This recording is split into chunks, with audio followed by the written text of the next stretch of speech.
Après des semaines de compétition, Frédéric a été sacré grand gagnant de Koh Lanta, au détriment de Tania, qui n'a recueilli que 2 voix.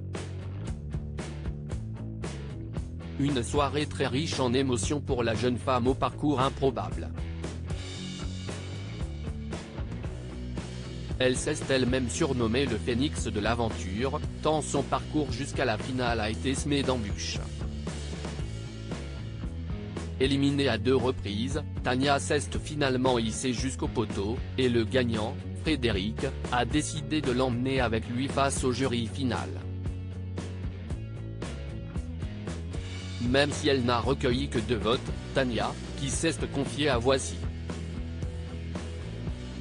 FR sur son parcours, s'est dite très fière de son aventure qui ne ressemble à aucune autre. Voici.fr, vous êtes-vous remise de vos émotions après cette incroyable soirée en direct? Tania, la soirée d'hier était indescriptible. On revoit tous les aventuriers et ça nous remémore des sentiments qu'on n'a jamais vécus ailleurs qu'à Koh Lanta. J'ai eu énormément de compliments hier, ça flatte l'ego, rire. Comment avez-vous géré toutes les interviews que vous avez données lors de votre toute première élimination au bout de quelques jours de jeu, sachant pertinemment que vous alliez en réalité jusqu'au poteau? C'était difficile, mais je m'étais conditionné à détourner la vérité.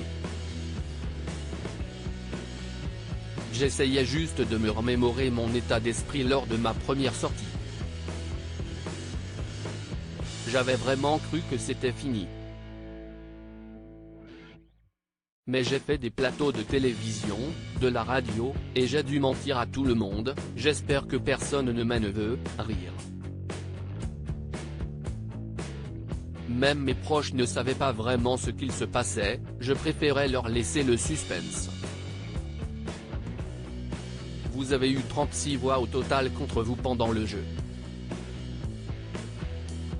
Comment expliquez-vous avoir si peu fait l'unanimité auprès des autres aventuriers?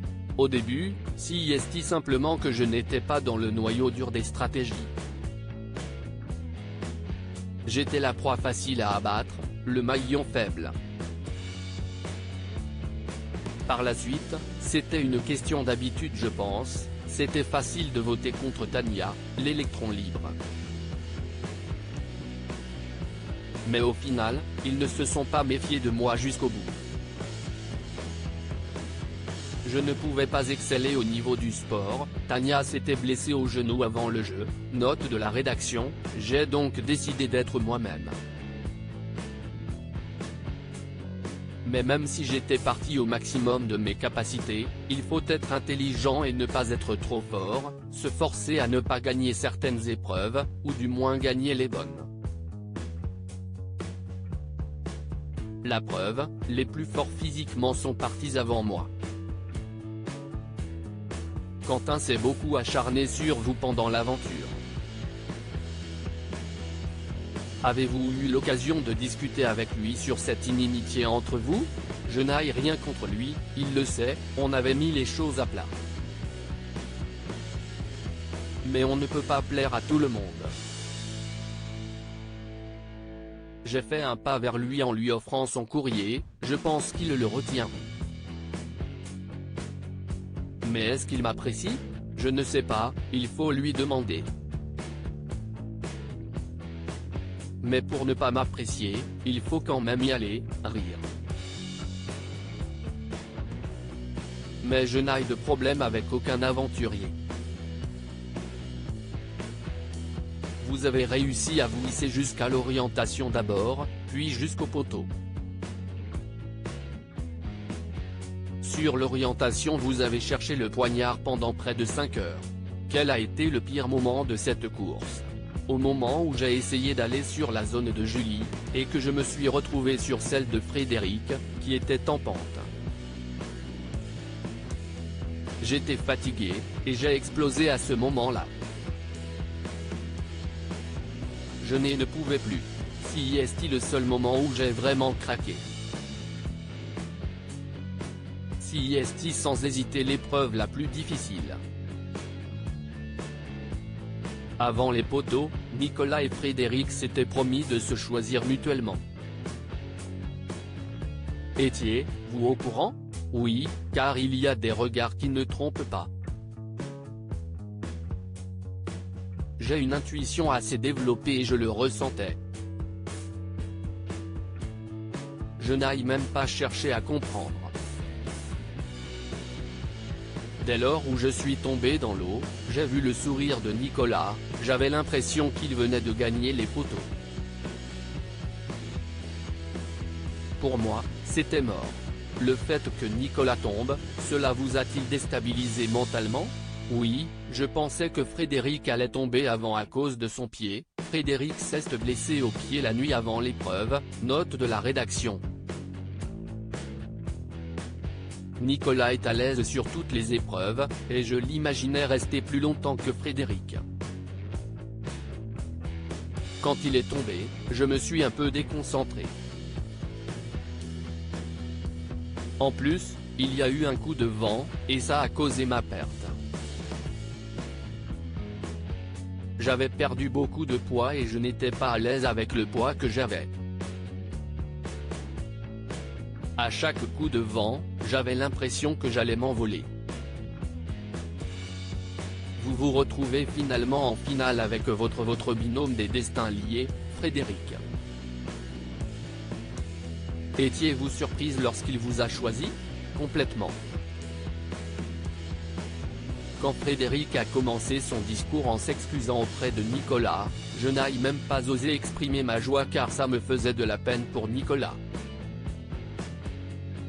J'ai essayé de me contenir tout en remerciant Frédéric. J'ai attendu que Nicolas parte pour sauter de joie. Quel choix auriez-vous fait si vous aviez gagné? J'aurais choisi Frédéric car Nicolas était aimé de tous. Mais de toute façon, même en gagnant les poteaux, je n'aurais pas eu ma chance. Le Girl Power n'a fonctionné que sur un seul conseil. Vous avez finalement eu seulement 2 voix, celle d'Esteban et celle de Julie. Aviez-vous un espoir de battre Frédéric?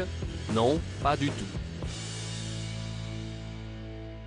Je savais qu'il gagnerait.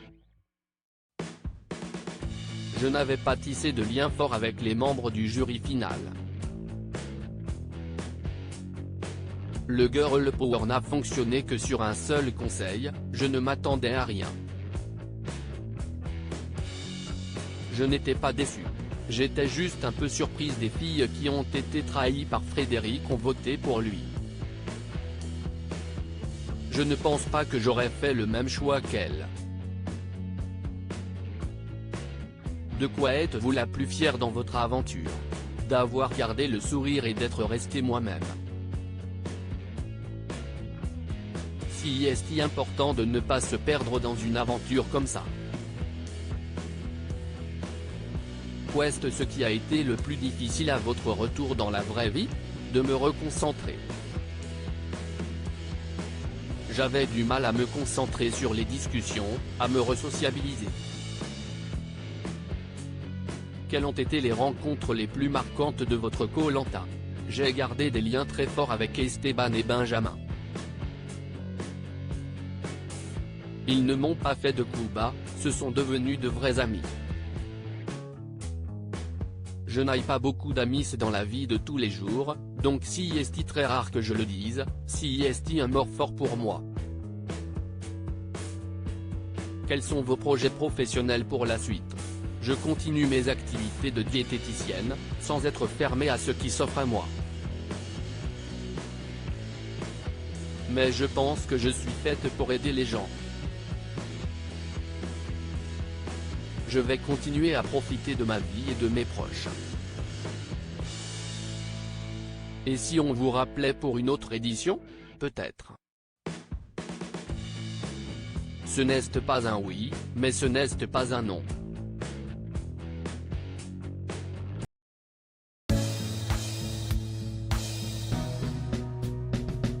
But there's all times through the rough times I